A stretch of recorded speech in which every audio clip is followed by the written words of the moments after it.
સતત બે વખત મોકૂફ રહેલી ચૂંટણી હવે આખરે 30 મેના રોજ યોજાવાની છે અને તે સાથે જ રાજકીય તાપમાન ફરી એકવાર ચરમસીમાએ પહોંચી ગયું છે.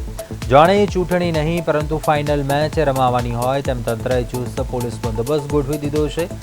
11 વાગ્યે દિયોદર પ્રાંત અધિકારીની અધ્યક્ષતામાં યોજાનારી આ ચૂંટણી માટે સભ્યોને ખાસ જાણ પણ કરી દેવાઈ છે. હવે ગેરહાજરીનું બહાનું ચાલશે નહીં. રાજકીય ગલિયારામાં ચર્ચા એવી છે કે બે વખત મોકૂફ થયા બાદ હવે દરેક પક્ષ જીત માટે પૂરી તાકાત લગાવી રહ્યો છે. કેટલાક નેતાઓ માટે આ ચૂંટણી પ્રતિષ્ઠાનો પ્રશ્ન બની ગઈ છે તો કેટલાક માટે ખુરશી બચાવવાનો છેલ્લો ચાન્સ. તંત્રનું કહેવું છે કે તમામ તૈયારીઓ પૂર્ણ થઈ ગઈ છે પરંતુ જનતા મજાકમાં કહી રહી છે ચૂંટણી થાય તે પહેલા ફરી કોઈ ટ્વિસ્ટ તો નહીં આવે ને.